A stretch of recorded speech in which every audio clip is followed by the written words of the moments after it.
bienvenidas y bienvenidos. Para acá y para allá. No pasa nada. Me puedo sentir reconocido en la edad, tranquila. Tenemos como todos tenemos movimientos escénicos. un espíritu. No, pero van a hacer por vos. Es por toda la gente que está ahí. Tenés razón. ¿Viste? Bueno, la verdad que una enormísima alegría esta actividad de hoy, donde la casa de Alicia pasa a estar habitada, muy habitada hoy, porque está habitada presencialmente y está habitada virtualmente desde distintas partes del país, así que una enorme alegría, le damos la bienvenida a todos. No me voy a presentar, ya nos conocemos, porque nos hemos visto muchas veces. Es un placer para mí ser parte de este equipo y sobre todo, bueno, haber decidido dar estos pasos que no son sencillos. Esta actividad bimodal implica para nosotros una enorme cantidad de ajustes, pero creíamos, ustedes saben, porque lo venimos planteando desde fines del año pasado ya, que es un paso imprescindible, ¿no? De volver a estar acá presencialmente, sí, sin duda, pero además no cerrar las pantallas que en realidad son ventanas para los compañeros del interior que también puedan estar formando parte de estas instancias de formación, que son, como ustedes saben, una de las patas centrales de la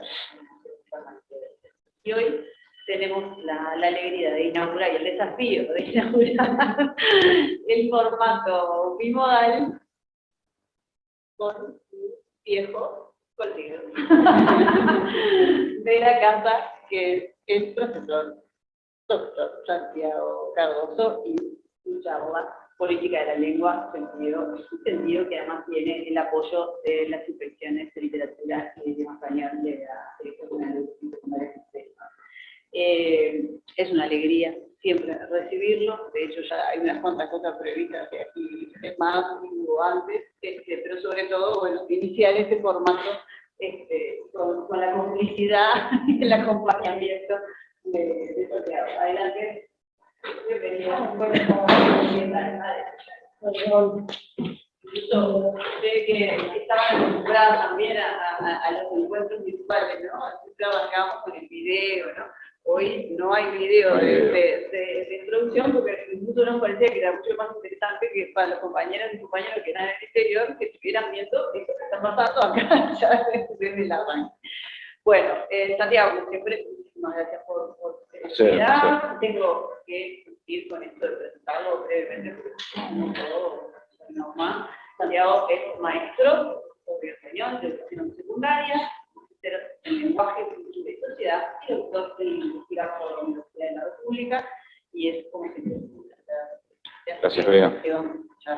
Espero que todos escuchen. Está saliendo bien. Bueno, gracias por estar acá, gracias a los que están en otros puntos del país y del mundo, en China, lo que voy a hacer un chiste que hay que editarlo. A lo mejor no lo hago porque es muy políticamente incorrecto. Humor negro, no, mejor no. Bueno, vamos a, como dijo Bea, esta sería como la primera de una sucesión de charlas en las que iremos como trabajando, para los que quieran repetir el plato, diferentes aspectos del asunto que decidí llamar política de la lengua.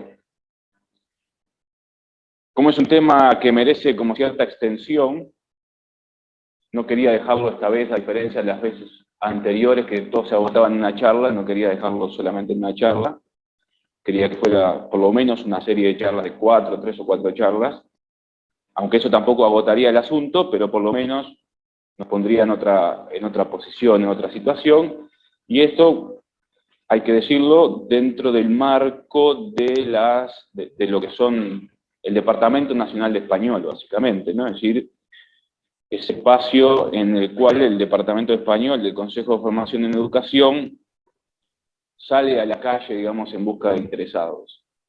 No sé, no creo que haya muchos, pero para hacerlos partícipes de las cosas que la gente que damos clases en el IPA y eso, estamos pensando, investigando, trabajando, cosas por el estilo.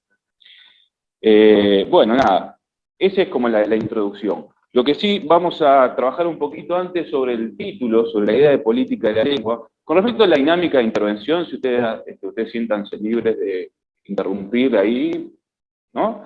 Y para los que están en otro lado, nada, no van a poder interrumpir, van a tener que utilizar el chat, y por ahí no, cada cierto término ahí, ¿no? Cuando uno más o menos moldea un razonamiento, entonces ahí veremos qué preguntas podemos atender, y después si al final atendemos todas las preguntas que estén formuladas.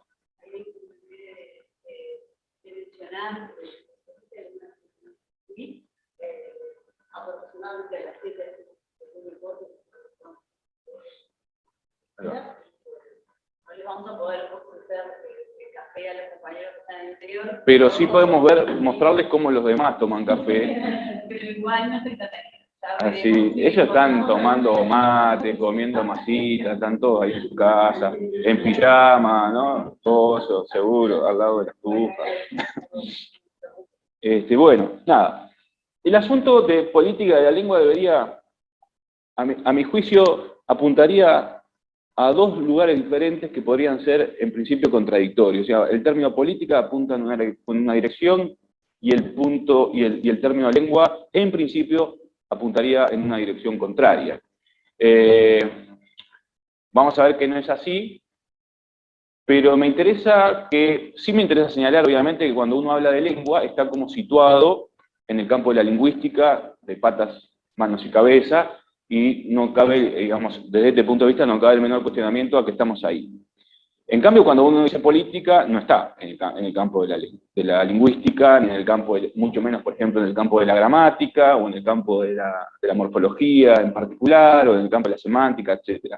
En ese sentido son como dos términos raros, reunidos en una misma expresión, ¿no? O sea, el término lengua recorta un campo del saber, que es el campo de la lingüística, más allá de que puede haber múltiples otras disciplinas o dominios que se han ocupado de la lengua que no son la lingüística. Por ejemplo, sabemos que el psicoanálisis es un dominio que se interesa mucho por la palabra, entonces ahí hay puntos de contacto o más que puntos de contacto. Pero el término política es ajeno a la lingüística como una forma de reflexionar o como un campo de la reflexión. Entonces, ¿dónde nosotros podríamos ubicar con mayor facilidad la noción de política, que ahora la vamos a ir como modelando de a poco? Bueno, podría ser en el campo de la filosofía, específicamente en el campo de la filosofía política, ¿no? Que es un campo que existe como tal. Entonces habría que pensar cuáles son las relaciones que habría entonces entre la lengua, o la lingüística, y las distintas patas que la lingüística tiene. Vamos a hacer una especie de corte más o menos grueso y señalar que los tres baluartes de la lingüística son la gramática, la semántica y la pragmática. Más allá de que cada una de estas ha tenido un desarrollo y unas vicisitudes específicas, porque la gramática es la más antigua de todas, la pragmática la vamos a alojar en el siglo XX, por ejemplo, la semántica no proviene de la lingüística, proviene básicamente de la lógica, como una rama de la filosofía, pero finalmente terminan confluyendo para darle cuerpo a eso que nosotros llamamos lingüística. Bien. Lo primero que podemos decir entonces es que esos tres baluartes, o esas tres columnas vertebrales de la lingüística, son extraordinarios dispositivos teóricos de análisis. Teorizan, pero analizan. Analizan la lengua desde diferentes ángulos. Por eso me gustaría considerarlas, ¿sí? Dispositivos complejos, sofisticados, ineludibles, de lo que podríamos denominar estabilización del sentido. Es decir, son tres dispositivos conceptuales, teóricos, que apuntan a capturar algo, describirlo y explicarlo. La descripción y la captura básicamente es de la lengua y su funcionamiento. Si bien son ángulos distintos dependiendo de si estamos en la gramática, en la semántica o en la pragmática, básicamente intentan captar algo, capturarlo, describirlo. O sea, uno no puede describir algo si antes no lo capta, y explicar cuáles son las reglas que gobiernan eso que fue captado. Para el caso de la gramática, ¿sí? es el sistema de la lengua lo que uno quiere captar. Esa especie de software que regula el modo como nosotros, por ejemplo, formamos oraciones, construimos palabras, etc. Estoy pensando sobre todo en la gramática generativa de la Chomsky, que es un extraordinario y súper potente, como decía, dispositivo descriptivo y explicativo. No, basta pensar, por ejemplo, en los 3 tomos de la gramática descriptiva de la lengua española, ¿no?, que tienen millones de páginas cada uno. Basta pensar también en los 3 tomos de la nueva gramática de la lengua española, y uno ve que ahí hay una vastedad, un intento de ser extremadamente exhaustivo. Ese por el lado de la gramática. Algo quiere captar, y es el sistema de la lengua. En general, de manera más o menos autónoma, prescindiendo de otras cosas que no están así, pero bueno.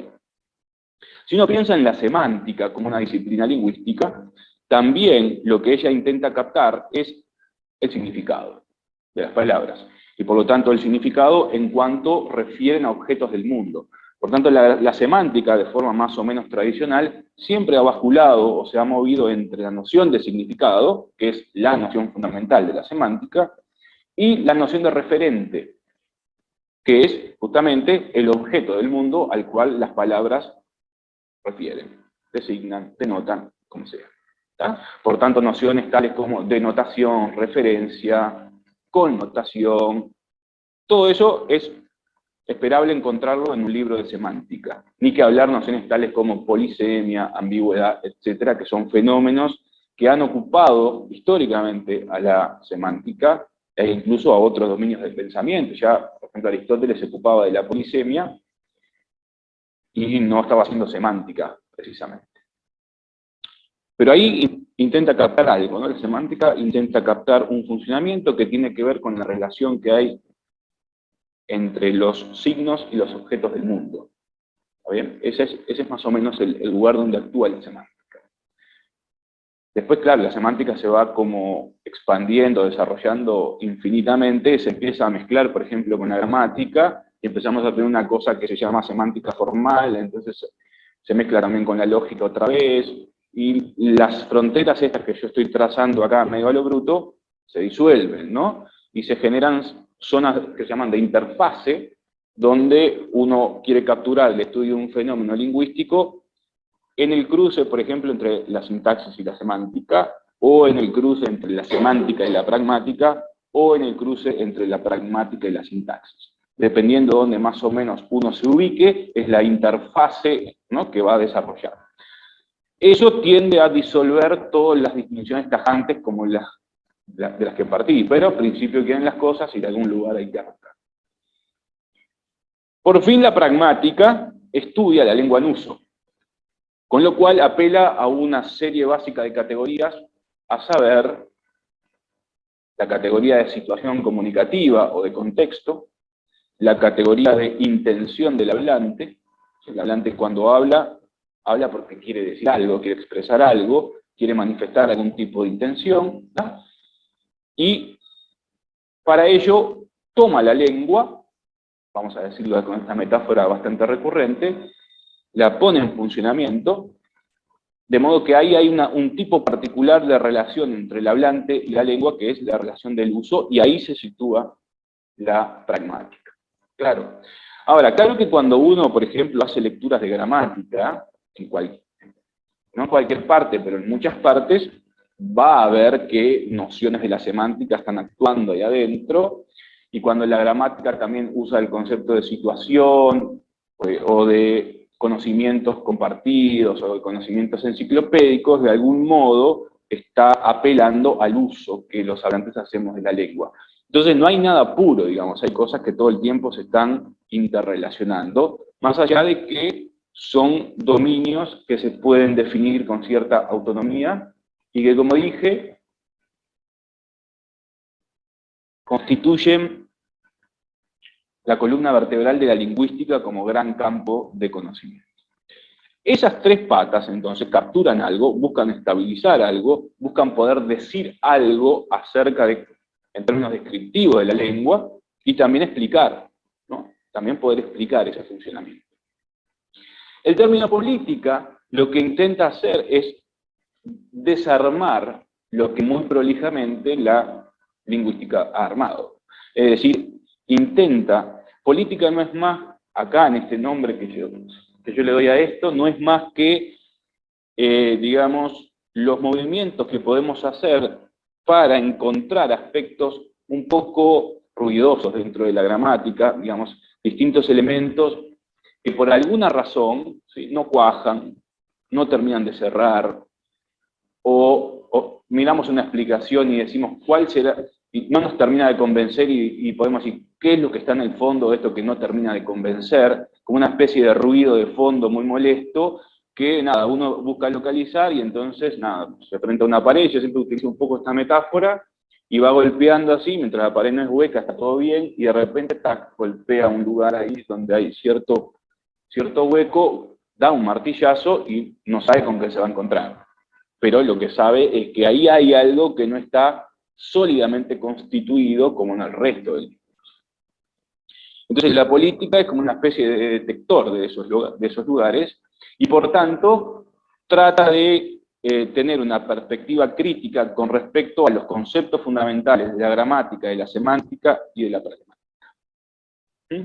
Y mostrar en qué medida esos conceptos presuponen una ilusión. ¿Ah? Es decir, mostrar el carácter ilusorio de algunos conceptos que nosotros manejamos, tanto a nivel teórico como a nivel intuitivo. Entre ellos, por ejemplo, para entendernos rápidamente las vicisitudes de la presencialidad, resulta que Chomsky inventa una noción, que es la noción de hablante oyente ideal.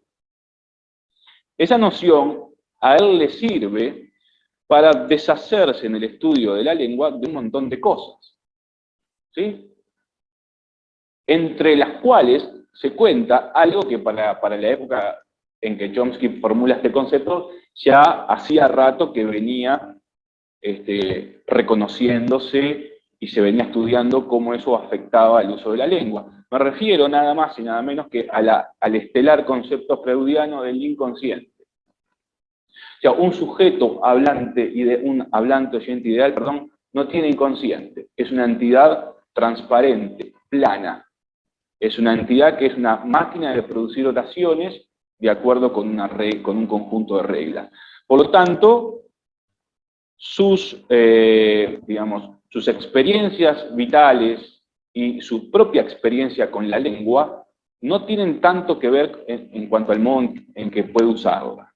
Por tanto, cuando uno habla del hablante oyente ideal, ese sujeto, si lo pensamos así, esa figura teórica, mantiene con la lengua una estricta relación de uso. Es decir, toma la lengua, genera o produce oraciones de acuerdo con las reglas gramaticales, y de algún modo mantiene una relación instrumental con la lengua, una relación de transparencia, de homogeneidad, de soberanía, podríamos decir. El hablante oyente ideal ocupa una posición de soberanía con respecto a la lengua, hace lo que se le canta hacer. Mientras que la noción de inconsciente nos dice que nosotros no sabemos muy bien cómo aprendemos la lengua habla por sí sola a través de nosotros, siempre decimos otra cosa, nunca decimos solo lo que queremos decir, ¿no? Anda ahí por una frase que creo que es de un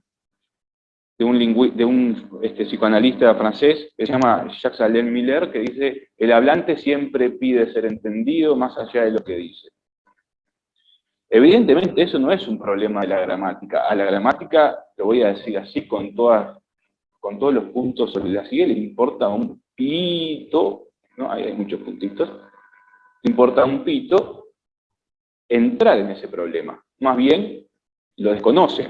Ahora, esto no es una crítica a la gramática en cuanto a, ¡ay, qué horrible la gramática, cómo no se ocupa de ese problema! No, como toda disciplina, vos tenés que definir un campo de estudio, tenés que excluir cosas, y a partir de esa exclusión, vos te armás, ¿no? Todas las ciencias se arman así.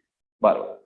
Ahora, lo que me interesa a mí especialmente es justamente lo otro, ver cómo ocurre en la lengua eso que podemos decir, el hablante siempre pide ser entendido más allá de sí mismo, o el hablante siempre dice algo que él no es capaz de controlar, siempre dice algo que no es capaz de prever, y cuáles son los efectos que eso puede causar, por ejemplo, en una conversación, en un texto, o lo que sea. De modo que uno podría decir que el sentido de un enunciado no puede ser completamente explicado ni por la gramática, ni por la semántica, ni por la pragmática, ni por la combinación de las tres cosas. Siempre hay algo que se escurre, hay algo que aparece como un excedente, un exceso o como un déficit, y eso es a lo que se le tira la política de la lengua. Naturalmente que para poder encontrar eso uno tiene que primero aceptar que el otro existe, ¿no? Leerlo con atención y observar dónde están esos cortocircuitos que estamos planteando, ¿no? Esto que tiene ahí es el famoso circuito del habla que Saussure nunca dibujó, pero que aparece dibujado en el curso de Lingüística General. Que le hicieron decir a Saussure eso como si estuvieran en un call center, hablando ahí los tipos, ¿no? Yo podría estar hablando con A, yo sería C ahora, mira, con esto así, y me lo pongo en la orejita. A ver si esto coso. Ahí.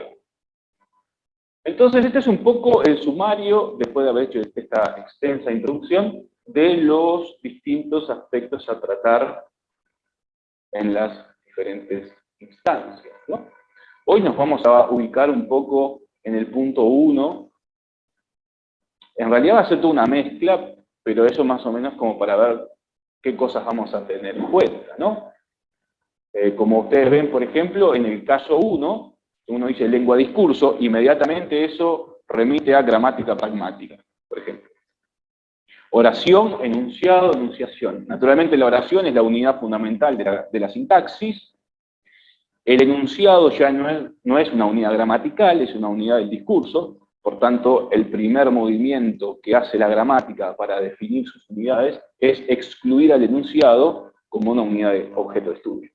Que bueno, el enunciado no me concierne porque el enunciado tiene que ver con el uso de la lengua y yo trabajo con estructuras. Y las estructuras son abstractas y las encontramos en la oración. Punto. Ahora bien, cuando una gramática dice oración interrogativa, bueno, ya se mezcló otra vez el uso. Porque las oraciones interrogativas, cuando son directas, tienen una entonación particular. Y hay entonación solamente cuando alguien habla, es decir, cuando alguien usa la lengua, no en abstracto. Por tanto, otra vez, ese primer movimiento de exclusión que hace la gramática para darle una patada al enunciado, inmediatamente no se puede sostener porque el enunciado resiste, vuelve a entrar a la gramática lo toma para explicar algunas cosas y otras veces esa resistencia del enunciado genera esos problemas que estamos viendo. Porque si el enunciado, ¿sí?, es un producto que resulta del acto de hablar, del acto de la enunciación, como estamos haciendo acá, y cada vez que alguien dice algo, eso es un producto o un efecto de la enunciación, la primera característica que tiene el enunciado es que es histórico. Y la segunda es que forma parte de una infinidad de otros enunciados con los que entra en relación, en una relación dialógica, como diría Bakhtin. Por tanto, un enunciado, antes que vincularse con la realidad del mundo, o al mismo tiempo que se vincula con la realidad del mundo, mantiene innumerables relaciones con otros enunciados, y esos otros enunciados, como decía también Circe Maya, por detrás de mi voz, escucha, escucha, otra voz canta, lo que quiere decir, en esto que yo estoy diciendo ahora, es que el sentido de un enunciado también está compuesto por los otros enunciados con los que está dialogando. Y ese diálogo se puede dar en múltiples direcciones, puede ser una polémica, puede ser una rectificación, puede ser una repetición, puede ser, yo qué sé, una complementación, etcétera, etcétera. Para poner un ejemplo muy sencillo, el enunciado heliocéntrico, digamos así. La Tierra gira alrededor del Sol, está en franca polémica con el enunciado inverso. El Sol gira alrededor de la Tierra. Uno puede hacer abstracción y hacer el análisis gramatical que uno quiera. Pero si uno va a considerar ese segmento como un enunciado, tiene que ubicarlo en la historia y ponerlo en relación con aquel enunciado al cual le está contestando. Y eso es un fenómeno muchísimo más complejo que atañe al discurso. Otro ejemplo muy sencillo es una oración que aparece, que yo uso mucho en los cursos, aparece en un libro de Michel Feyet, que es un lingüista, o fue un lingüista exquisito francés. Decía, el ejemplo es Kepler, imagínense lo escrito ahí, Kepler, coma, que descubrió la forma elíptica de las órbitas planetarias, coma, murió en la miseria. Entonces agarrás colores, pim pum pan, haces el análisis sintáctico y encontrás una relativa allí, una oración relativa, adjetiva. Y además esa oración relativa tiene la particularidad de que es no restrictiva. O sea, no afecta a la denotación de Kepler. Kepler sigue siendo Kepler, no hay un subconjunto dentro del conjunto. Ahora, nosotros diríamos que sintácticamente las relativas son prescindibles, y si es no especificativa, mucho más, y por tanto, como dice, son adjuntos dentro del sintagma nominal, no son argumentos. Ningún elemento las requiere, o las puedes eliminar, chao. Perdés información, pero la oración te quedaría que murió en la miseria y todo fenómeno. Ahora bien, el asunto es que lo que no sabemos muy bien, y lo que el discurso viene a mostrarnos, es que hay una relación no dicha entre la relativa no restrictiva y el predicado principal, morir en la miseria. Y esa relación es una relación de causa. De modo tal que a la oración relativa la puedo transformar en una oración causal y puedo decir Kepler, porque descubrió la forma elíptica de las órbitas planetarias, coma, murió en la miseria. ¿Está? Ahora bien, eso cambia las cosas, porque yo tengo que saber que hay otro discurso que está dialogando con ese, que básicamente Kepler era un tipo muy crack, pero recibía guita de la iglesia para poder hacer sus investigaciones. Recibía un mecenazgo, como cualquiera puede ser un mecenas, un artista, lo que fuera. No bien se mete, digamos, y encuentra cosas que verifican la teoría heliocéntrica y demás, y de algún modo viola los principios religiosos de hay un Dios que acomodó las cosas poniendo la Tierra en el centro y haciendo que todo gire a su alrededor, y esto lo desmiente, le quitan el apoyo y el tipo muere en la miseria. Ahora, naturalmente, cuando yo tengo ese enunciado, solamente puedo darme cuenta de esa relación si conozco el sustrato discursivo que sostiene el primer enunciado. O sea que yo puedo hacer un análisis semántico, pragmático y gramatical del primer ejemplo así absolutamente divino, espectacular, y aún así no captar el sentido profundo que tiene ese enunciado. No poder descubrir la relación causal dada por otro discurso que ahí no aparece, ¿sí? Que entre la relativa no especificativa y el predicado principal. ¿Explico?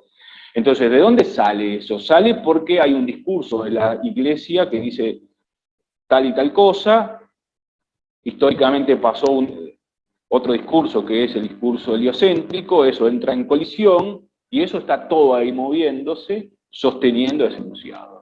Naturalmente eso no es un asunto de la gramática y nadie le está achacando nada a la gramática, ni a la semántica, ni a nada. Lo que quiero mostrar es que hay niveles de análisis que tienen que intervenir para poder dar cuenta del sentido de un enunciado. Y eso incluso tampoco asegura que uno agote el sentido. Sí, claro que cambia. Claro que cambia. La sintaxis cambia, ¿no? Porque las relativas son,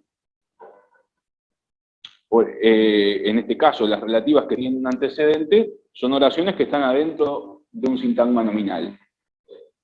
Y las causales, con porque, son oraciones que están afuera de la oración, que inciden sobre toda la oración, como las concesivas, como las condicionales, como las finales, etc. Es decir, Desde el punto de vista de la sintaxis son dos ejemplos muy diferentes. Pero ahí igual no salimos de la sintaxis. Esa descripción y esa explicación la podemos hacer perfectamente bien.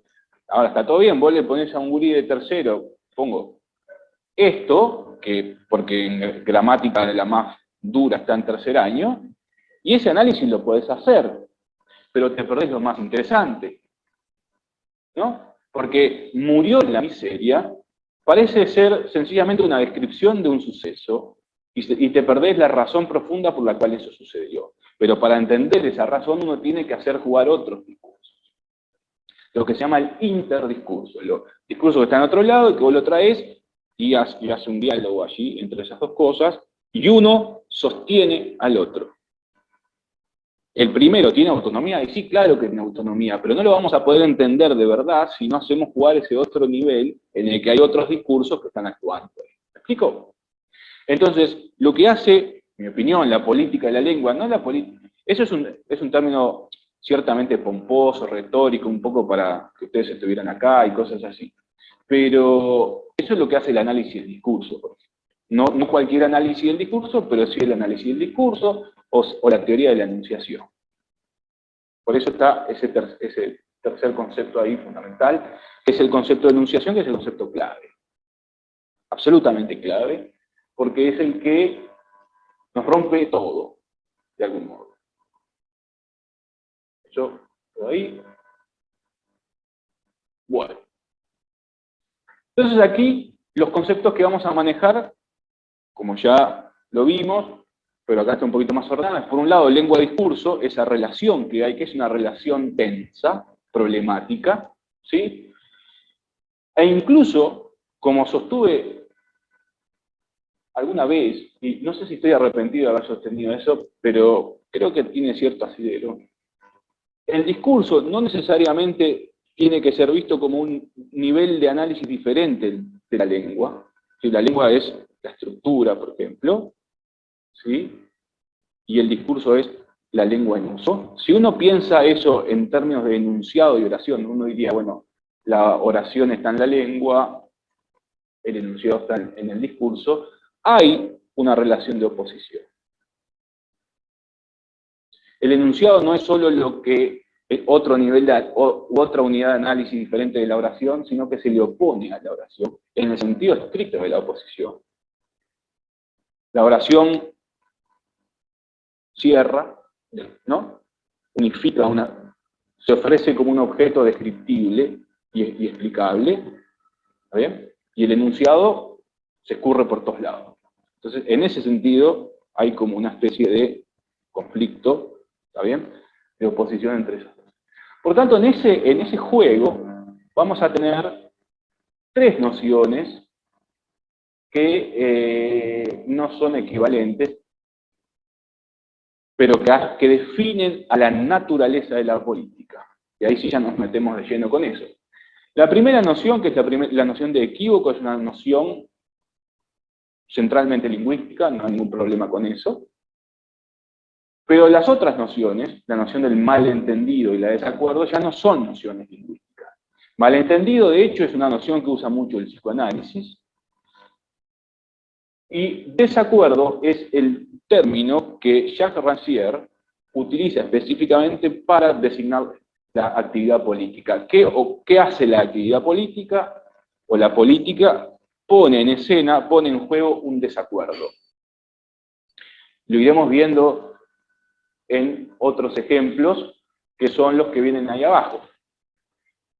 Si nosotros nos paramos otra vez en la gramática, la semántica y la pragmática, como lo veníamos haciendo, bueno, ahí tienen algunos de las nociones fundamentales, ¿no? Dentro de la gramática, por ejemplo, encontramos ese ámbito que es la estructura del sintagma nominal, que vamos a estudiar ahora, en el campo de la sintaxis, por ejemplo. Pero también en el campo de la morfología nos podemos encontrar con distintas estructuras, entre ellas sustantivos terminados en ismo. ¿Está? Y nos vamos a ocupar en esos dos lugares. O sea, dentro de todo lo que la gramática abarca, a mí me interesan estos dos lugares porque entiendo que en ellos se puede golpear con el martillito en los lugares huecos. ¿Está bien? Semántica, el concepto de referencia. Ese concepto, ¿cómo puedo decirlo? Nunca sé muy bien cómo decirlo, pero es el concepto de referencia. Porque supone necesariamente que hay una división entre la lengua y el mundo. De tal modo que yo, a través de la referencia, uso la lengua para hablar del mundo. Es decir, si las cosas no estuvieran divididas en lengua por un lado, realidad por otro, no podríamos hablar de nada. Es decir, nosotros tenemos que asumir, aunque no lo queramos, que efectivamente existe lo que podemos llamar una mitología originaria, que es la lengua está acá, el mundo está acá, hay una barra en el medio que lo separa y uso las palabras que están acá para hablar de lo que está acá. Y esa es la primera experiencia que uno tiene cuando uno dice silla. Saussure mostró que todo es más complicado, pero esa es la primera experiencia que uno tiene. Es decir, alcanzame el vaso, y cuando yo digo vaso, inmediatamente apunto a un objeto del mundo, y alguien va a hacer algo o no lo va a hacer, pero inmediatamente cualquier acto enunciativo se apoya en una distinción que habitualmente la pasamos por alto o no le damos la bola que merece, que es la distinción entre lengua, mundo, palabras, cosas, signos referentes. Y ahí es donde uno tendría que meter un taladro hidráulico y hacer volar todo al quinto carajo. Pero resulta que lo que va a suceder es que cuando uno se saca las orejas esas y deja de taladrar hidráulicamente, cuando mira a ver qué quedó, la idea de referencia sigue intacta. Porque no podemos prescindir de eso. Es, para usar una palabra a la Derrida, no deconstruible, no desarmable. Si nosotros desarmamos, si pudiéramos desarmar la idea de referencia, nos desarmamos nosotros mismos. No sé qué seríamos. Es el límite mismo de nuestro pensamiento. Si uno quiere imaginarse cómo sería la lengua y el mundo si no tuviéramos esa distinción y si no estuviéramos completamente hechos de la creencia de que las palabras refieren a objetos del mundo, no me imagino qué puedo pensar. No puedo. Porque ya venimos edificados así. De modo tal que la lengua presupone que hay afuera de ella que no es lengua, en la cual están todos los objetos del mundo, y que además la lengua se mueve hacia esos objetos para decirlos. Esa es la ilusión fundamental, y fíjense que digo ilusión, y sin embargo no la puedo desarmar, o sea, como ilusión permanece siempre. Es una ilusión necesaria. Es una especie de contradicción, pero es justamente el punto clave, mantener la contradicción funcionando, no resolverla para ninguno de los lados porque no se puede resolver. Y por fin, dentro del campo de la pragmática, ahí tenemos dos nociones que vamos a usar, la de contexto y la de intención comunicativa, que son harto cuestionables, ¿sí? Sobre la segunda, intención comunicativa, porque da por supuesto que el hablante conoce exactamente lo que quiere decir y que es capaz de transmitirle al otro lo que se quiere decir, y que el otro es capaz de reconocer las intenciones que el hablante tiene, y por lo tanto todo funcionaría muy lindamente, y ahí se produciría ese fenómeno que llamamos comunicación. Pero eso no sucede, así cualquier conversación cotidiana lo muestra. Por tanto, lo que gobierna, digamos, a la comunicación es la segunda noción de arriba, el malentendido, considerándolo como un funcionamiento en desperfecto de esa maquinaria. No quiere decir que no haya comunicación, quiere decir que la comunicación ocurre a pesar del malentendido o gracias al malentendido. A pesar de y gracias a. ¿Ah? Y bueno, la noción de contexto es otra historia. ¿Qué diablos es un contexto? Generalmente uno dice, bueno, hace un cuadradito y pone discurso, y hace un cuadrado más grande y pone contexto, como si el contexto abrazara al discurso o fuera exterior a él. Pero, ¿cómo se describe un contexto? Cuando uno para de describir un contexto porque piensa que llegó a la descripción total del contexto. Bueno, describamos un contexto histórico, por ejemplo. Los 70. Dale, voy a escribir un libro que describe los 70. ¿Cuándo diablos termina ese libro? ¿no? Es decir, cuando uno llega al tope del contexto y después mira para afuera y dice, oh, acá no hay más contexto, mejor me quedo por acá. No, quiere decir que el contexto, por definición, es no descriptible completamente. Se puede describir, pero no plenamente. De modo tal que ahí ya tenemos un problema cuando uno apela a categorías del contexto para explicar el contenido de un enunciado, intentando establecer una relación de causa y consecuencia entre lo que el contexto me muestra y el contenido del enunciado. ¿Sí? El contenido del enunciado es la consecuencia de un factor del contexto X. Como si hubiera una especie de linealidad, ¿no? Y bueno, si yo no entiendo qué dice un enunciado, voy a buscar su sentido afuera. ¿Afuera dónde? Al contexto. Y entonces trazo una relación, diríamos, fue el término biunívoca, como dos conjuntos, tenemos un conjunto de elementos del contexto, otro conjunto de elementos del enunciado, y yo puedo trazar una línea que va de uno al otro y le pongo una flechita en los lados, ¿sí? Como si eso fuera así, como si no hubiera corrimientos, zonas oscuras, etcétera, etcétera, ¿no? Como si todo funcionara de manera tan coincidente. Ni que hablar cuando uno hace jugar a otros enunciados como un contexto. Por ejemplo, uno podría decir que parte del contexto de la Tierra gira alrededor del Sol es el Sol gira alrededor de la Tierra. Y ahí vos tenés dos épocas históricas muy diferentes, muchos siglos en el medio, y vos decís, bueno, allá cuando Ptolomeo dijo lo que dijo, eso es contexto de lo que después descubrieron Galileo, Kepler y Copérnico, y sin embargo hay siglos en el medio. No hay, desde el punto de vista cronológico, una relación de contemporaneidad. Pero si uno está contestando al otro, uno tiene que ser el contexto del otro.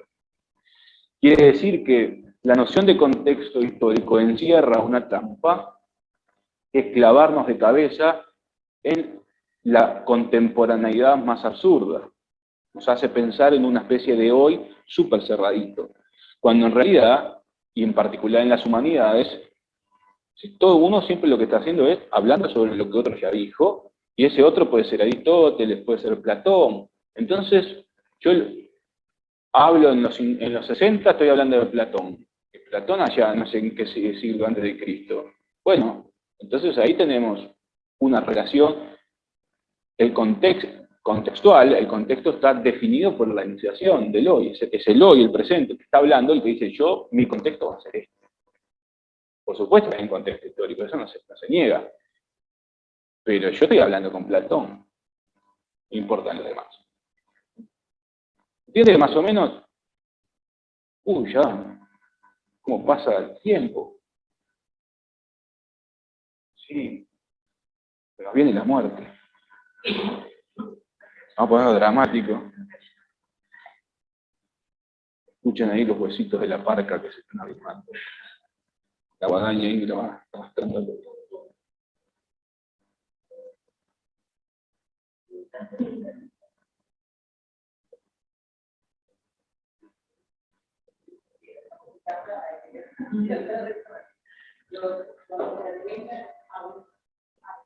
Griten.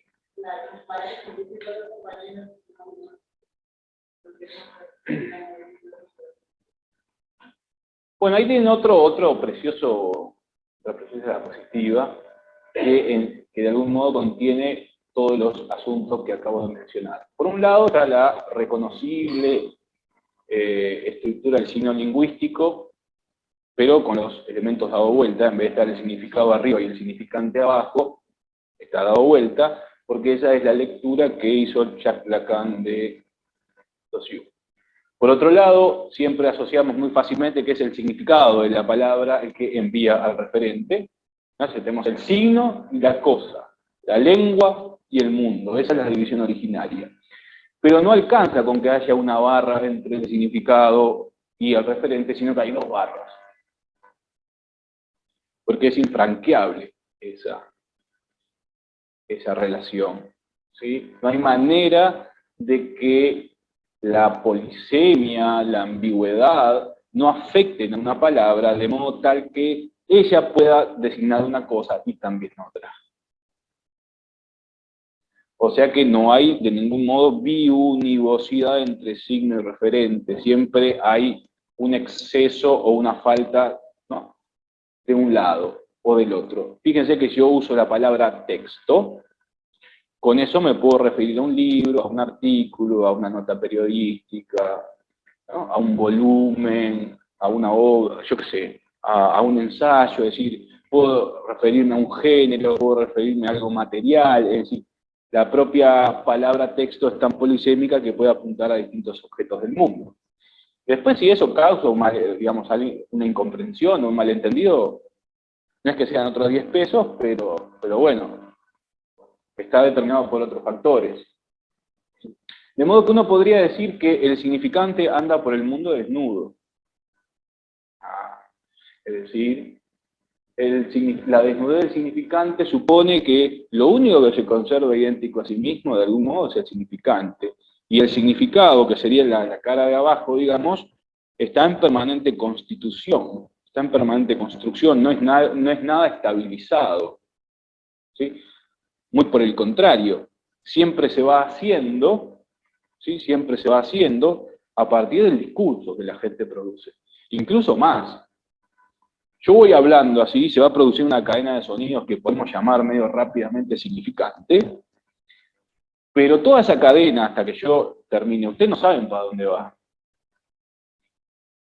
Cuando yo termine esa cadena, ahí, aunque ustedes se hayan adelantado, cosa que todo el mundo lo hace, cuando yo termino esa cadena, la parte del significado se resignifica. Quiere decir que el significado es básicamente una permanente resignificación, que está dada por el significante. Es el significante el que termina causando el significado. Saussure decía que el significante tiene una dimensión lineal, una dimensión temporal, es mensurable, está sujeto al tiempo. Uno primero pronuncia un sonido y después pronuncia otro. Pronuncia una palabra y después otra. No puede pronunciar dos sonidos a la vez, no puede pronunciar dos palabras a la vez. ¿Está bien? Ese es el segundo principio del signo lingüístico. El primero es la arbitrariedad. El segundo es la linealidad del significante. Nunca dijo nada acerca del significado solo. Siempre dijo algo acerca del signo mismo en la relación significante-significado, y cuando fue a hacer su segundo principio se ocupó solo del significante. Y el tipo dice, este hecho, lo dice así, expresamente, el hecho de que el significante sea lineal define a toda la lengua, dice. Es el hecho fundamental, como dándole cierta prioridad con relación a la arbitrariedad. Porque es cierto que la arbitrariedad él después la relativiza, pero nunca relativizó el segundo principio. Quiere decir que en Saussure, a pesar de que el dibujito sugiera lo contrario, este no, sino el que aparece en el curso, el significante y el significado no están en pie de igualdad. El significante tiene una ligera preeminencia sobre el significado. El asunto es qué consecuencias extrae uno de eso. Y la consecuencia fundamental es esta que acababa de señalar. El significado siempre corre de atrás al significante. Y se va, o dicho al revés, el significante causa al significado.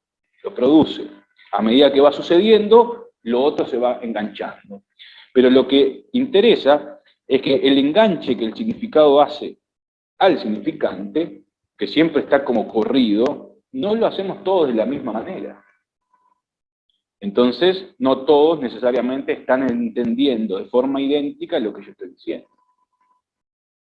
Porque cada uno produce lo que se llama un punto de sutura, que es el momento en que el significado y el significante cuajan, digamos. ¿Está? Y todos suturamos de forma diferente.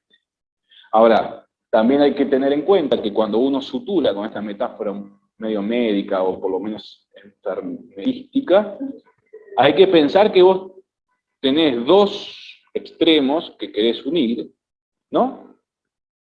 Y que suturás para unirlos. Pero la sutura se muestra como sutura, no puede desaparecer como sutura. Entonces lo que hace la política es precisamente mostrar la sutura en tanto que sutura. No la desprecia, no hace como si no existiera. No le interesa solo que estén juntos los dos niveles. Interesa mostrar la sutura, mostrar quién diablos metió el hilo ahí para suturar eso, de dónde proviene ese hilo y cómo se conserva. Ese es el... Y además hay una paradoja en la sutura que a mí me gusta resaltar, que es la siguiente.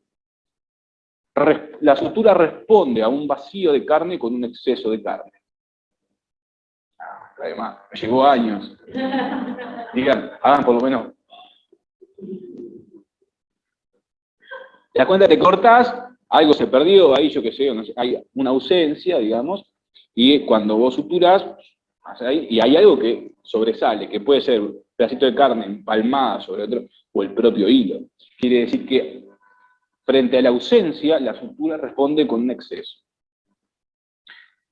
¿Qué indica eso? Que nunca tenemos coincidencia, que nunca hay nada prolijo, ni siquiera cuando le apliquemos kilos de cicatricure, digamos, ¿no? Esperando que en el futuro todo se disuelva. Todos tenemos cicatrices que cargamos de la infancia, de las caídas, de lo que sea, y tenemos una pielcita diferente, entonces siempre hay una huella de la sutura. Eso es lo que la política quiere mostrar. Cómo se produce la sutura, cuáles son los efectos de esa sutura, y no dar las cosas por estables. No considerar que siempre fue así, que está todo dado de antemano, que el significado es algo que existe con anterioridad a que la gente hable. Más bien es al revés. Las suturas son efecto de los discursos. No habría sutura. ¿Por qué habría sutura? Alguien tiene que suturar eso y son las prácticas discursivas. ¿Está? Bien. Una cosita más y ya hacemos un corte, porque estamos en 18:55. Soy bastante fanático de este cuadro, ¿no?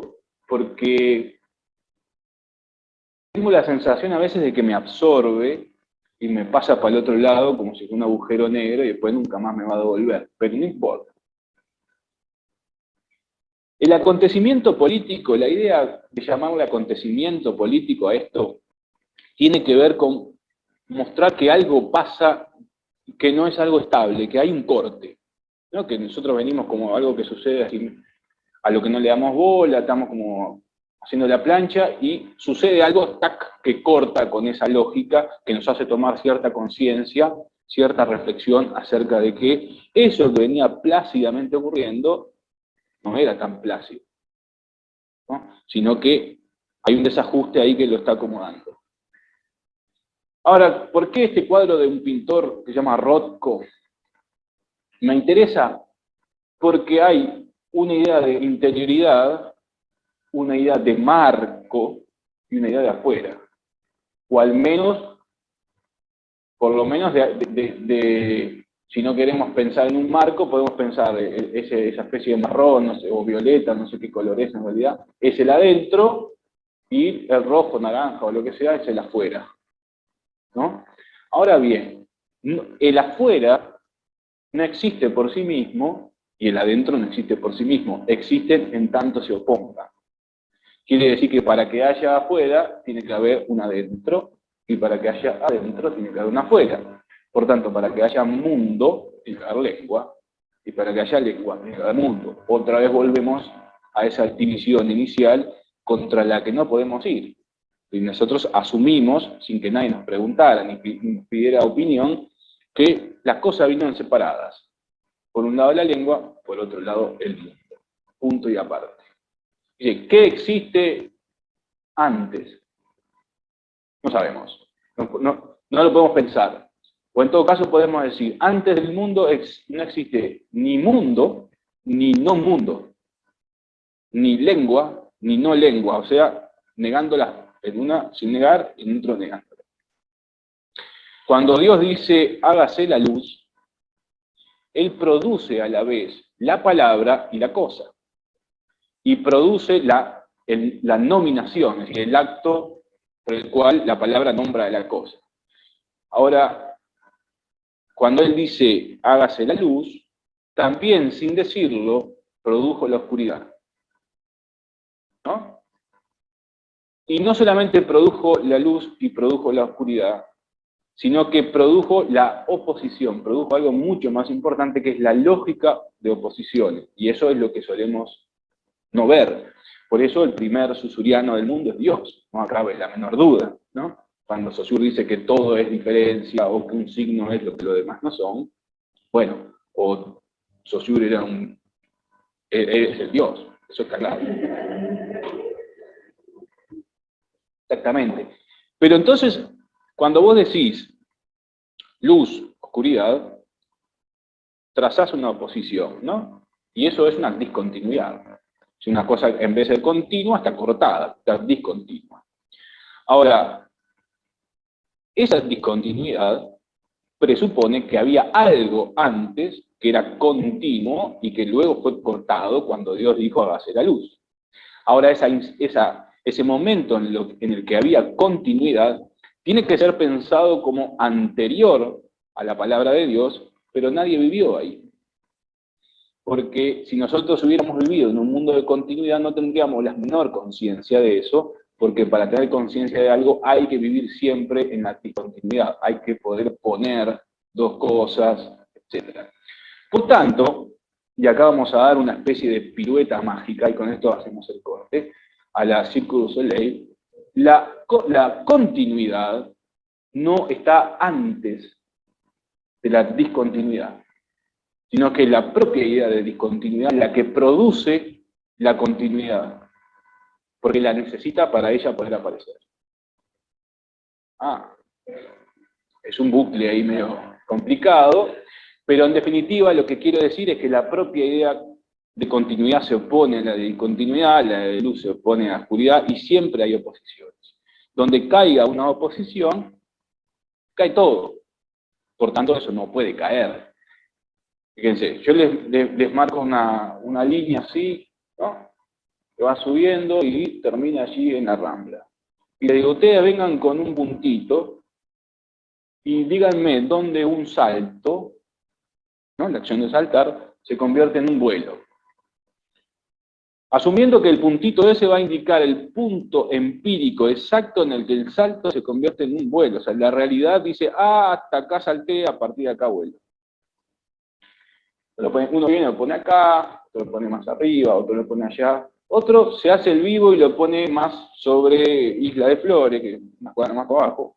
Y dice, claro, pero ahí ya está volando. Yo no estoy preguntando dónde está volando y dónde está saltando. Yo estoy diciendo dónde cambia el hecho, ¿no? ¿Dónde cambia el fenómeno? Entonces uno se da cuenta de que la lengua no tiene la menor relación con ese problema empírico. Lo que le importa a la lengua es que la idea de salto se pueda oponer a la idea de vuelo para poder pensar la experiencia. Si yo quito, no sé, si alguien viene y me saca así la barrita de saltar y de volar, se me cae el salto y se me cae el vuelo. Y yo miro eso y para mí no significa nada. Y por más que el avión o el pajarito estén volando, para mí eso no dice nada. Entonces, yo me doy cuenta de que un bicho está volando porque ya está volando. Nunca percibo el momento empírico en que el salto se transforma en vuelo. Lo mismo, me doy cuenta de que la rana saltó porque ya está descendiendo, digamos, y no está volando, pero no me doy cuenta el momento en que ese salto podría eventualmente remontar vuelo. ¿Se dan cuenta? Entonces, la lógica de la lengua depende estrictamente de diferencias y de oposiciones, sin las cuales la lengua no es nada, absolutamente nada. Bien. Dicho esto, hacemos el corte de confección. Tomemos café.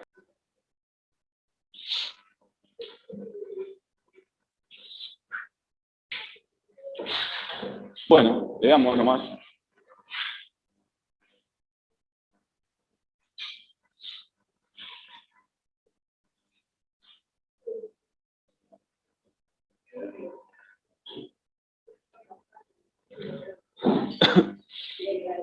Ay, perdón.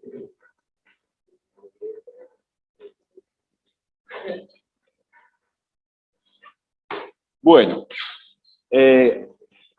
buen momento para hacer preguntas, observaciones, algo, lo que usted quiera, como para hacer un ping-pong, un tiroteo, lo que salga, digamos. Convertir la casa de Alicia en una zona roja, ahí, balas por todos lados. Si yo tuviera que intentar, digamos, resumir cuál es mi intención, es decir, someterme tranquilamente a aquello que critico, digamos, diría que, bueno, nosotros tenemos un mundo prolijamente ordenado, que es el de la gramática, es hacia el cual vamos. Tenemos otro mundo más prolijamente ordenado, que es el mundo de los diccionarios. Pero no hay nada más ilusorio, ni engañoso o mentiroso que un diccionario, porque un diccionario nos da un resultado, nos da un producto, pero nunca nos da el proceso de enunciación de ese producto, y tampoco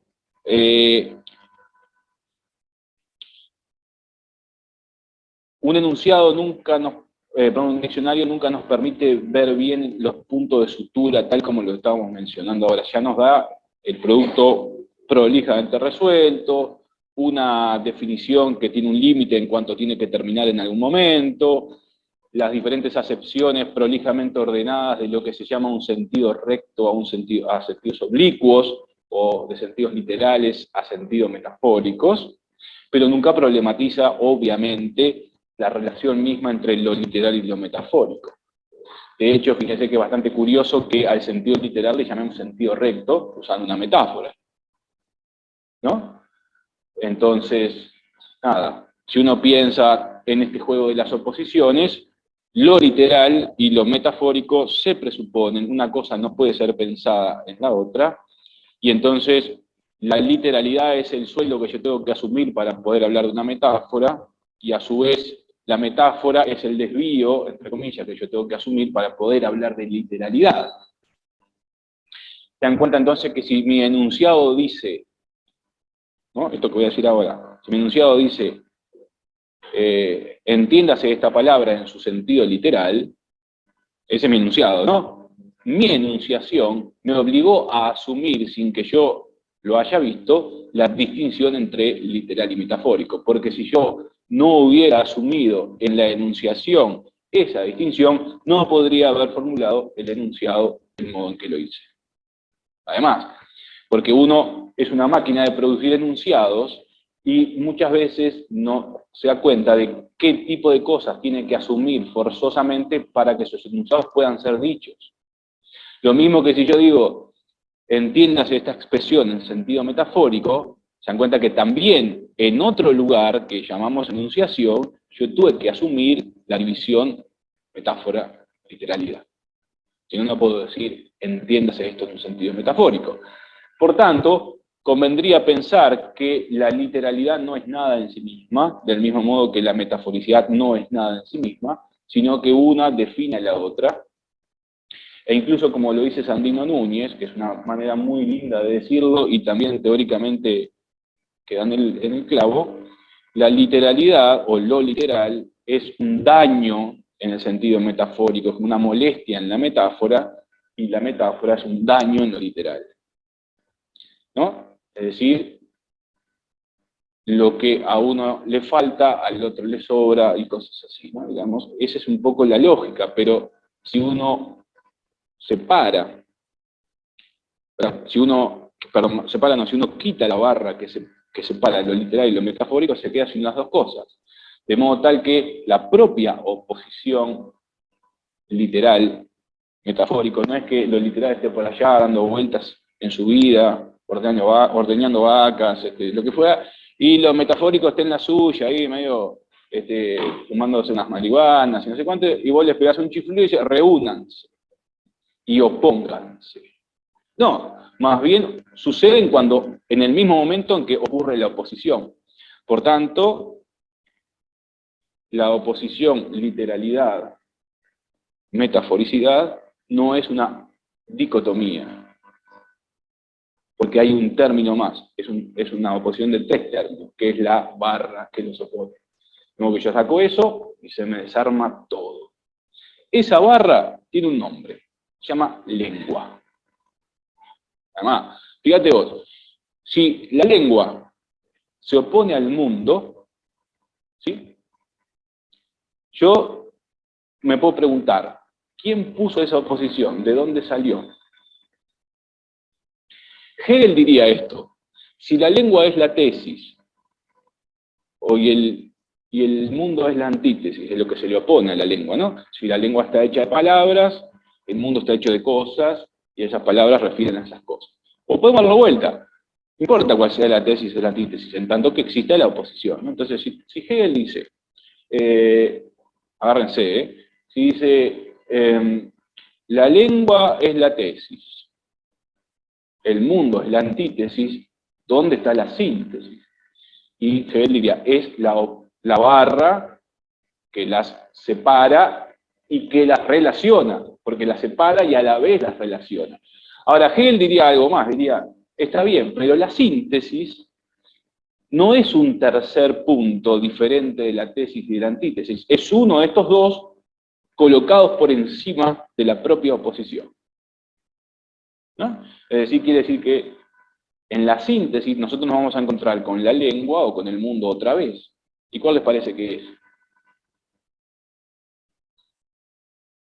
Tiene que ser, si la tesis es la lengua y la antítesis es el mundo, la síntesis tiene que ser el lugar que me permita pensar la propia oposición. Por lo tanto, en el mundo no hay pensamiento, el mundo sencillamente es. En el único lugar desde el cual yo puedo pensar y establecer las distinciones, predicar de ellas, teorizar, es la lengua. ¿Ah? Porque es la lengua el que, en resumidas cuentas, nos hace tomar conciencia de las separaciones. Por tanto, es tesis, lengua, antítesis, mundo, síntesis, lengua. Además. De hecho, uno podría decir que en el lugar de la lengua, o sea, en la síntesis, es la posibilidad de pensar la distinción lengua-mundo. Si yo no estoy en la lengua, si ya no formo parte de la lengua, si ya no fui capturado por la lengua, no puedo pensar esa distinción. Si yo soy un ser sin lengua que anda por el mundo y solamente anda por el mundo, a los piñazos con los árboles o lo que sea, sencillamente vivo, experimento el mundo, pero no puedo pensarlo, no puedo describirlo, no puedo teorizarlo, y para eso necesariamente necesito separarlo de la lengua. Por tanto, solamente puedo distinguir lengua-mundo si ya ocupé, sin darme cuenta, el lugar de la lengua. Por lo tanto, la propia distinción lengua-mundo no precede a la síntesis. O sea, la síntesis no es el momento posterior en el que la tesis y la antítesis se reúnen y se resuelven. Por el contrario, la síntesis siempre está antes. Ya, además, eso lo define Saussure así con una elegancia espectacular en el curso de Lingüística General, lo que lo convierte en un extraordinario hegeliano, aunque hayan dicho que Saussure era medio positivista y medio cosa, no sé qué historia. Pero es flor de hegeliano, así como podemos decir un uruguayismo, flor de no sé qué, ¿no? O rioplatinismo, no sé. Quiero decir, siempre cuando hacemos una distinción, una oposición, tenemos un tercer punto que no estamos viendo, que queda como oculto en la oposición misma y que hay que sacar a relucir. Y ese tercer punto es uno de estos dos desdoblado. Y ese es el lugar desde el cual yo puedo pensar y plantear la oposición. Piensen ustedes en la distinción entre oralidad y escritura, que hace Walterón, por nombrar uno, entre muchos otros. Pero pensemos la oralidad no como oralidad secundaria, que es la que está impregnada de escritura, sino la oralidad de las sociedades que no tienen ningún conocimiento de la escritura posible. Ahora, ¿de dónde puede surgir esa oposición entre oralidad y escritura si no es del mundo escrito? Porque el mundo oral vive, habla, se comunica, no sé, tráeme una lanza que le voy a dar a este coso, no sé cuánto, alcanzame una palta, lo que fuera. pero no tiene la capacidad, porque no tiene, entre otras cosas, la posibilidad de abstracción, para plantear la distinción entre la escritura y la oralidad, y para desarrollar lo que cada una de esas cosas supone. O sea que yo tengo que vivir siempre ya en un mundo de escritura para poder plantearme la posibilidad de esa distinción. Por lo tanto, nosotros habitualmente pensamos que la oralidad es algo que está antes de la escritura, en tanto las sociedades primero hablaron y después escribieron. Y eso es incontestable históricamente, nadie va a decir lo contrario. Sin embargo, oralidad no describe exactamente el estado ese, sino que es un concepto que la propia escritura necesita para constituirse a sí misma. ¿Sí? La escritura va a decir, yo no soy oralidad. Y en el momento en que dice yo no soy oralidad, se deslinda de esto y se define a ella misma. ¿Está bien? Por lo tanto, oralidad, como dice Derrida, no es un estado anterior a la escritura, sino que es su principal consecuencia. Porque la escritura, para decirse a sí misma escritura, antes tenía que decir oralidad. Siempre hay que invertir el razonamiento, ¿no? Si, bueno, uno diría, la oralidad estaba ahí, fue evolucionando, se fue complejizando hasta que apareció la escritura. Nosotros vamos a decir, no, está todo bien con eso, pero no me interesa ese razonamiento cronológico. Me interesa un razonamiento dialéctico, entender cómo la oralidad está causada por la escritura. Porque es una noción que después me permite describir una situación comunicativa, o como dice, una dinámica.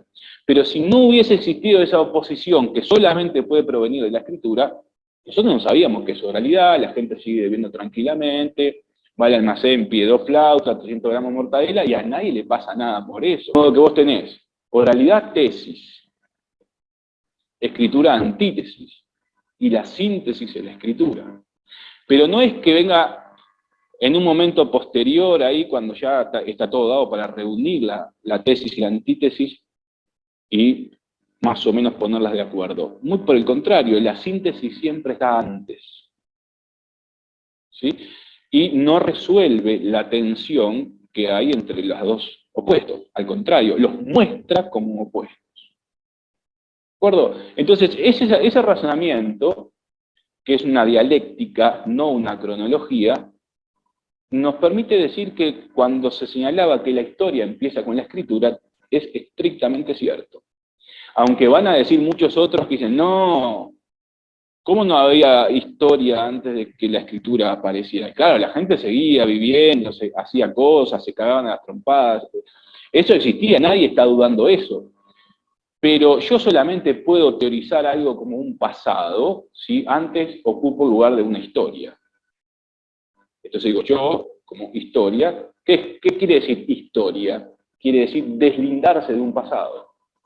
¿Y para qué se deslinda? Para poder decirlo, para poder escribirlo, para poder teorizarlo, ¿no? Para poder interpretarlo. Por tanto, la historia empieza con la escritura. La historia como disciplina, como pensamiento reflexivo, crítico, etc. Obviamente que la vida no.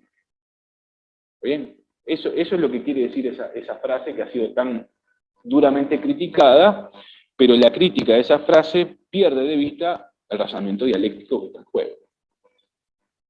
Es decir, es el razonamiento que dice la historia, o sea, antes de la escritura había historia, es un razonamiento empírico bastante elemental, mientras que cuando lo vemos desde otro ángulo es un razonamiento más dialéctico, más conceptual, más teórico. Es como si dijéramos, la historia necesariamente camina hacia el futuro de espaldas, o sea, espaldas al futuro, o sea, mirando hacia el pasado, porque si no lo ves, no lo decís. No caminás de frente hacia el futuro y con el pasado a la espalda, exactamente al revés.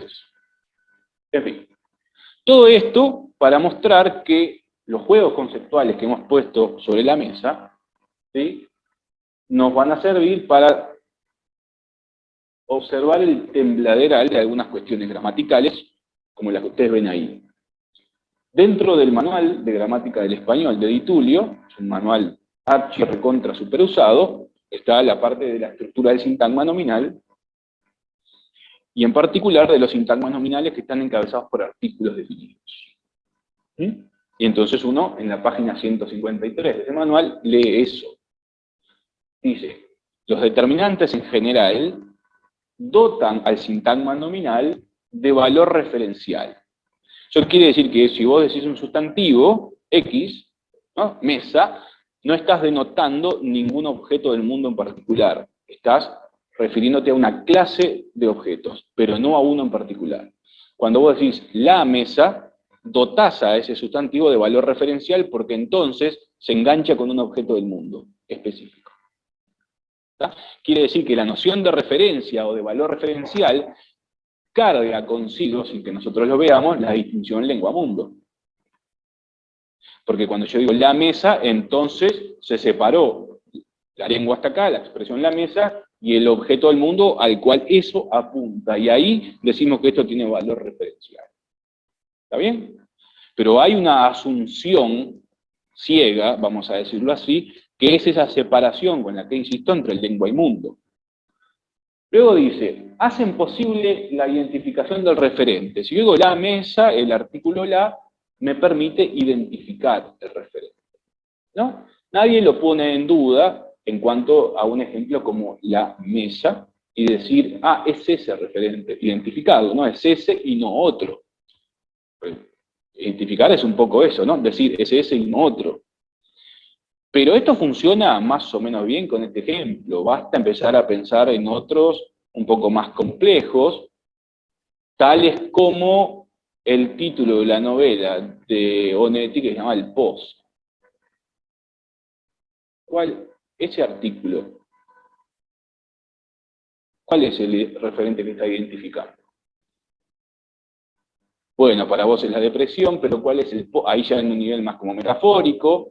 Fíjate que esa operación que se llama identificación del referente, en el caso que vos estás diciendo, supone otra división que es lo literal. O sea, hay una identificación literal y hay una identificación metafórica posible, pero el pozo puede ser la habitación en la que el narrador está, puede ser la memoria, los recuerdos, todo eso, ¿no? De donde el tipo extrae el relato, puede ser el mundo, puede ser la existencia, ¿no? Puede ser la propia novelita, en fin, hay una multiplicidad de referentes. Por lo tanto, la identificación del referente no está asegurada. Incluso más, puede ser todo eso a la vez. ¿Mm? Todo eso a la vez. Dice Di Tullio, el artículo definido se caracteriza por presuponer la unicidad del referente, es decir, cuando vos usás un sintagma nominal con el artículo definido, te referís a un objeto que es unívoco, está cerrado, que tiene claramente delimitado y que por lo tanto se diferencia de otros. ¿Mm?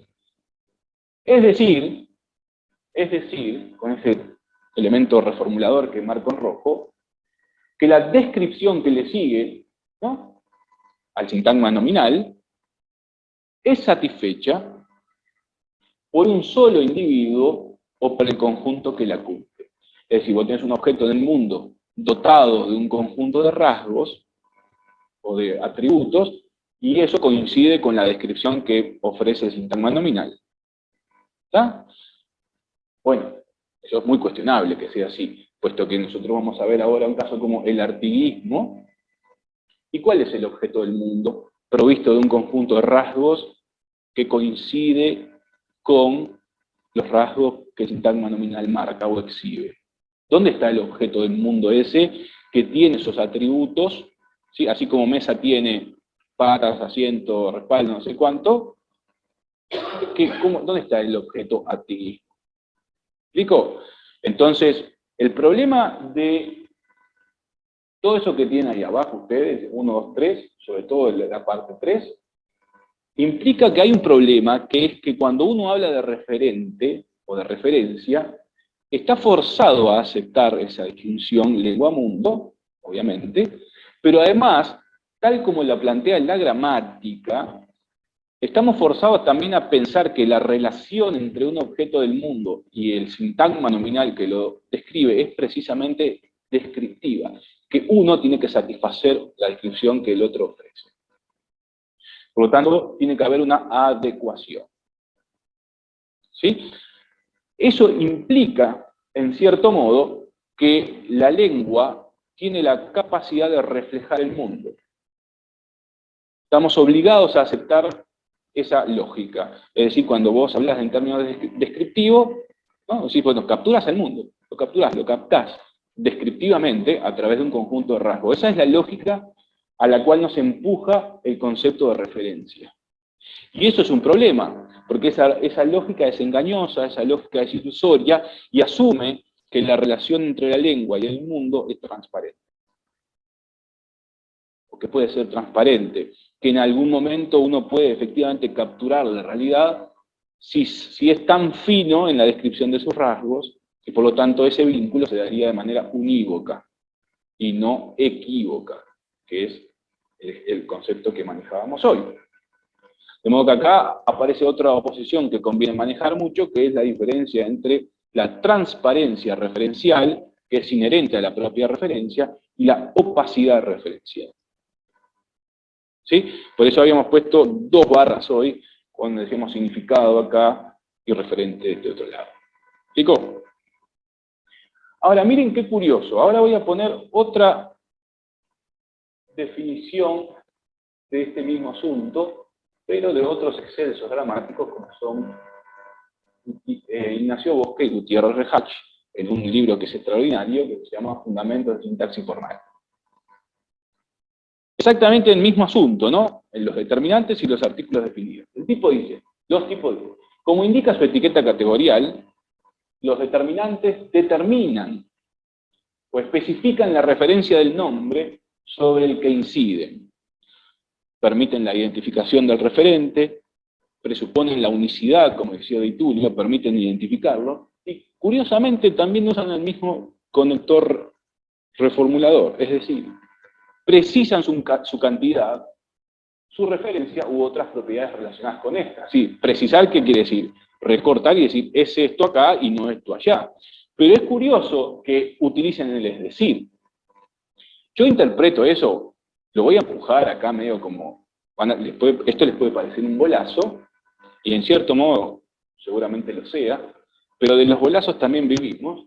¿Y por qué 2 grandes gramáticos cuando en el mismo punto usan el mismo conector reformulador? Yo me atrevo a hipotetizar, con perdón de todo el mundo, que ahí hay un síntoma.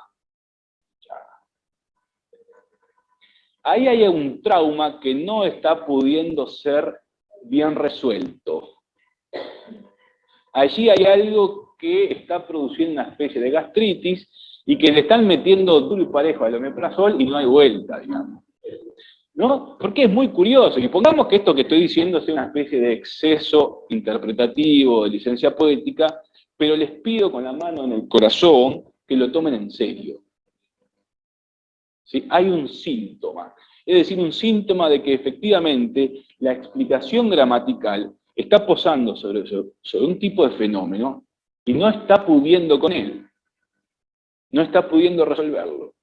Es decir, quiere tender un manto de transparencia sobre algo que está dominado por lo equívoco. Entonces, ese es el ruido que me hace el conector. Ustedes dirán, es un detalle y puede ser una boludez.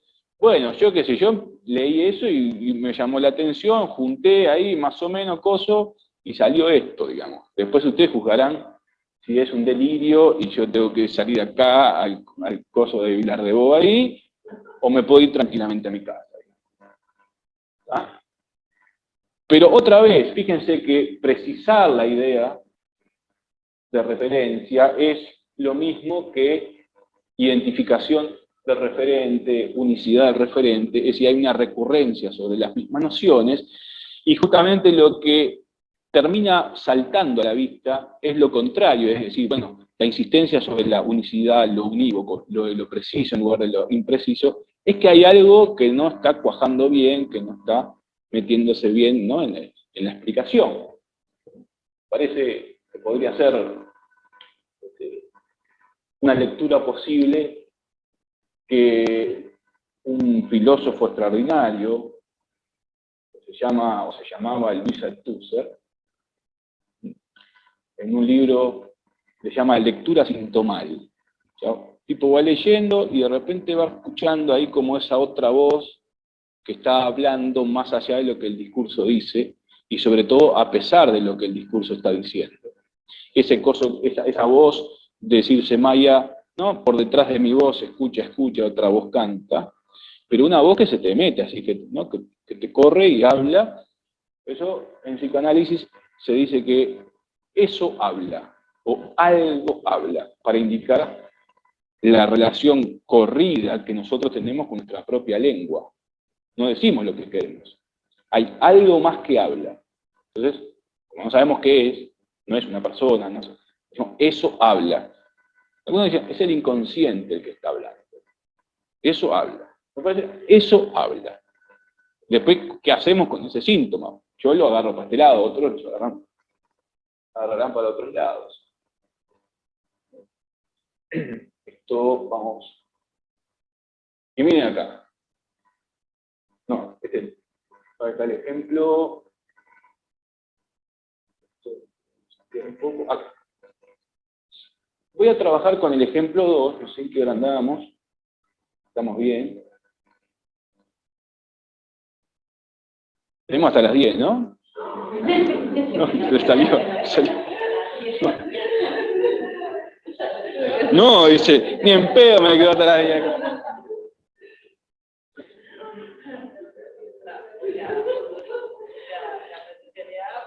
Sí, tampoco te vas a hacer loco. Punto 2. El uruguayo es un espécimen extraño. Vamos con eso. Ahí tenemos subrayado un sintagma nominal definido. Si uno va a la gramática, ese sintagma nominal cumple con todo lo que debería cumplir, con todo lo que acabamos de ver, e incluso con un efecto más, que no lo vimos, que es la idea de un prototipo. Se construye la idea de un prototipo, ¿no? El efecto de prototipicidad.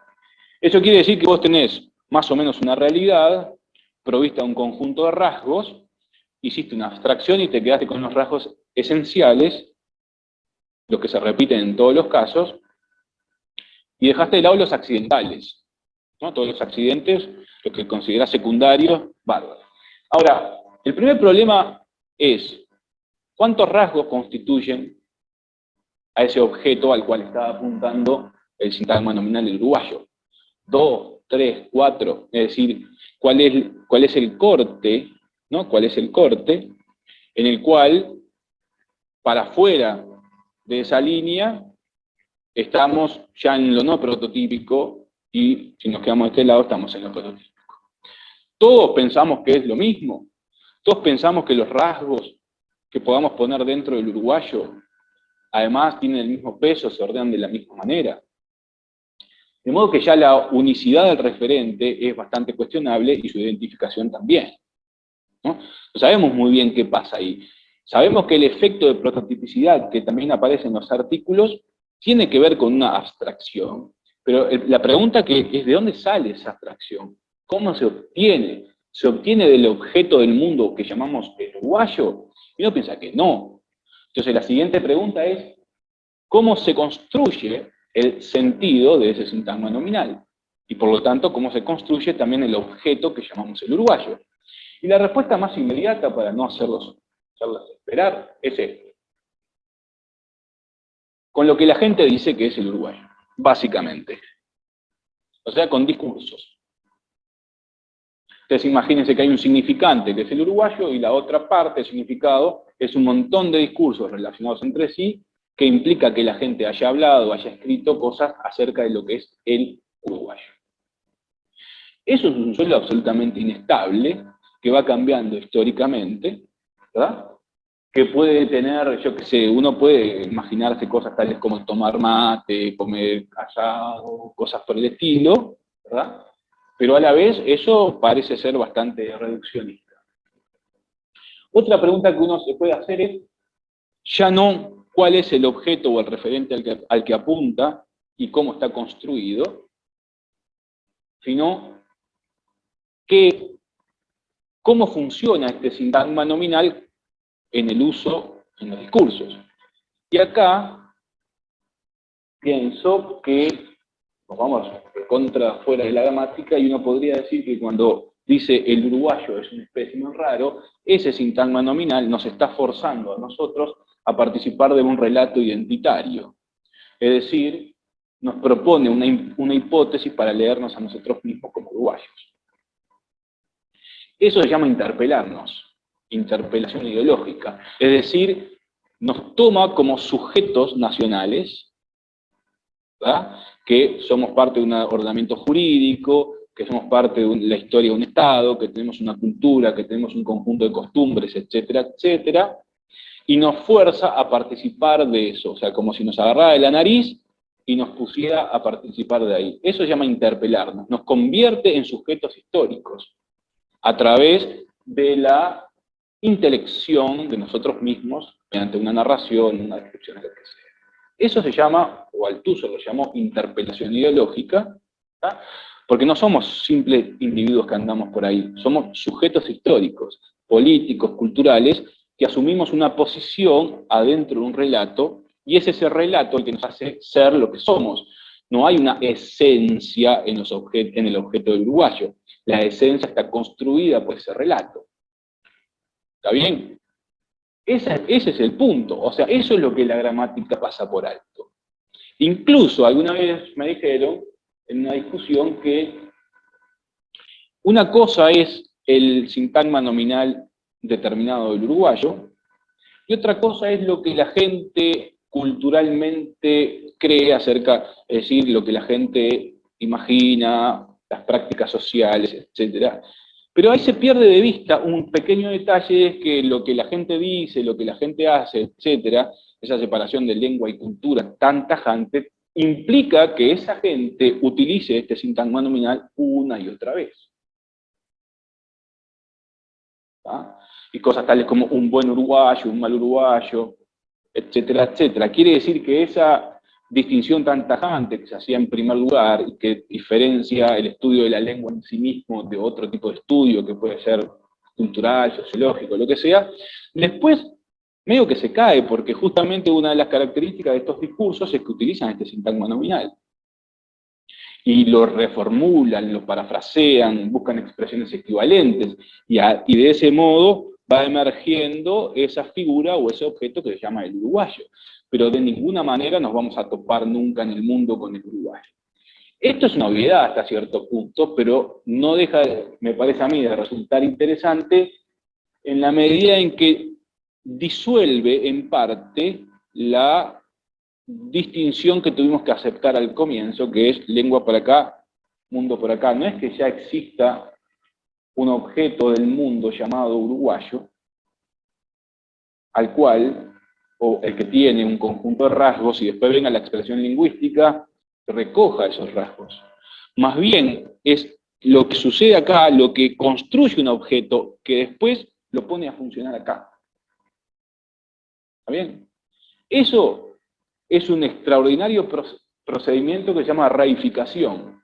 Tomás una cosa que es una bola discursiva impresionante, que también está hecha de prácticas sociales, rituales, donde la gente no habla, pero sale a la rambla, o lo que fuera, y se mete el coso abajo del sobaco y anda por ahí, etcétera. Eso también, ¿está bien? Pero alguien tiene que decir, eso es del mundo uruguayo, alguien tiene que hablar. Luego, para que la lengua siga funcionando como lengua, tiene que sacar de sí ese objeto y mandarlo para el lado del mundo. Y luego, cuando uno dice el uruguayo, asumir que está vinculándose una cosa con la otra. Es decir, disuelve la distinción lengua-mundo solo para darnos cuenta de que al final la distinción sigue viviendo. ¿No?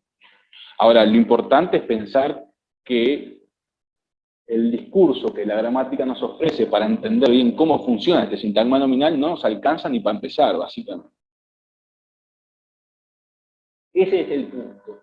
Y la cuestión de la política de la lengua es poner eso sobre la mesa, poner cómo funciona. No, la política de la lengua no quiere destruir, dinamitar la diferencia entre lengua-mundo. No quiere hacer eso. Primero porque no puede. Segundo porque es absurdo. Lo que quiere mostrar es cómo está construida y cuál es su necesidad. Es una una relación que es tan necesaria como ilusoria. ¿Sí? Por eso yo ponía acá en unas diapositivas anteriores, por acá, no sé si por acá.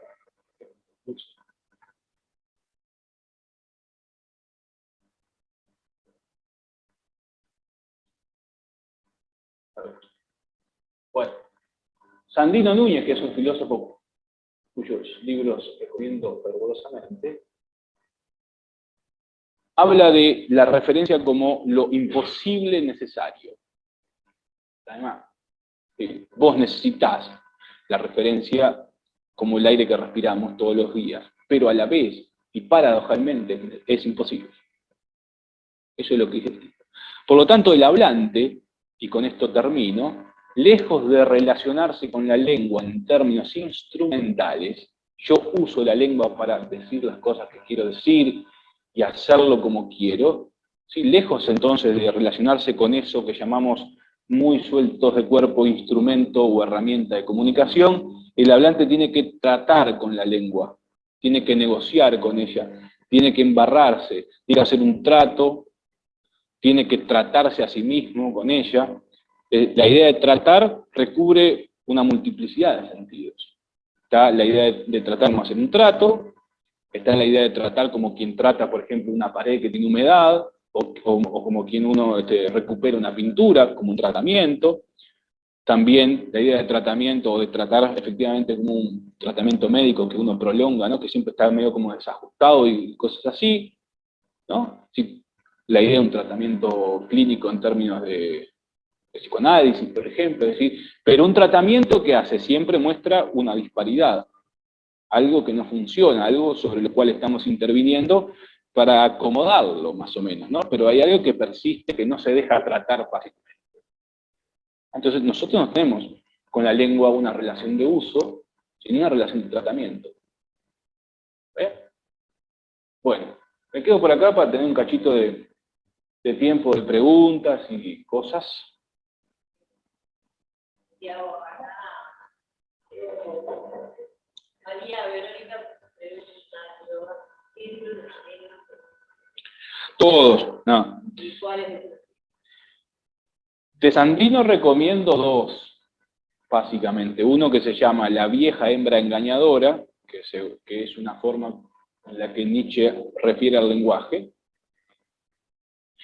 y La vieja hembra engañadora, y otro más interesante aún, que viene después de este, que se llama Psicoanálisis para máquinas neutras.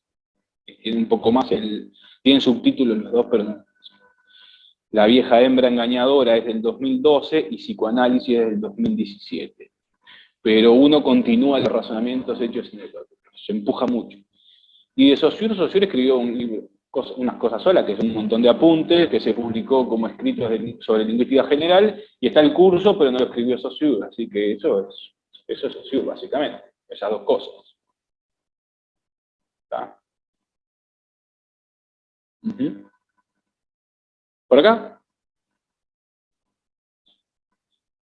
Estoy acá como Baby Ruth o Rafa Nadal, digamos.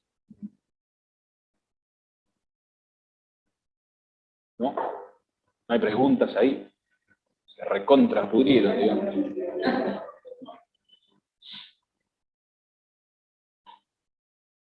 Una observación al margen, si queremos, es que esta cosa que yo traigo acá tampoco es para andar llevándole al aula medio como así nomás, ¿no? Digamos. Es más para otra cosa.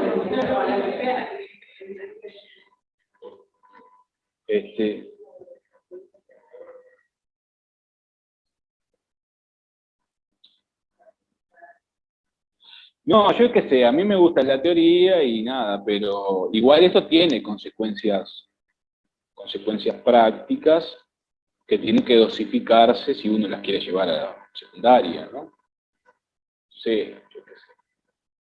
O si uno hace análisis del discurso, nosotros no hacemos análisis del discurso en el liceo, hacemos gramática básicamente, un cacho de pragmática, otro poco de análisis literario, pero digamos, para la que viene tengo uno de análisis literario, que es un poema de Benedetti, además, no el poema, obviamente. Y después nada, y después hay algunos ejemplos más bueno, tampoco, entonces sabemos que Benedetti no era, no va a decir nada. Bueno, gracias.